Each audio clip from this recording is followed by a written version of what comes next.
Le gouvernement sénégalais est passé à l'action face à la crise économique. Le Premier ministre Ousmane Sonko a présenté un plan national de redressement économique et social. Il mise notamment sur une série de mesures sur 3 ans, comme une fiscalité plus agressive, la suspension de certaines subventions ou encore une meilleure optimisation des dépenses publiques. Mais l'opposition estime que l'économie risque d'être étouffée par les impôts. La correspondance à Dakar d'Eliman Dao.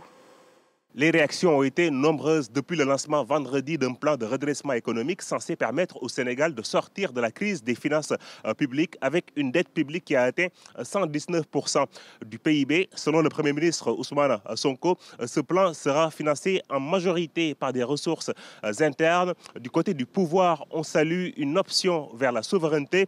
L'opposition, de son côté, dénonce une pression fiscale vers les milieux économiques. Je vous propose d'écouter ces réactions politiques. Nous avons l'impression qu'il y a un réflexe lié à une déformation professionnelle.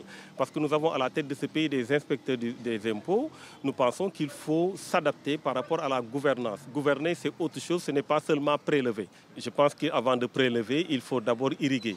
Ce qui n'est pas le cas. Nous sommes dans une situation économique extrêmement difficile.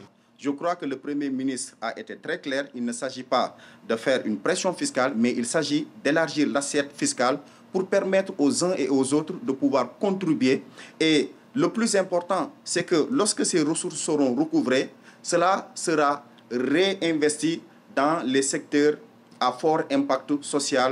Ce plan est lancé alors qu'en fin août, une mission du Fonds monétaire international est attendue à Dakar. Le FMI qui discutera avec Dakar des mesures correctives apportées par le gouvernement, mais également poser les conditions d'un nouveau programme avec le Sénégal.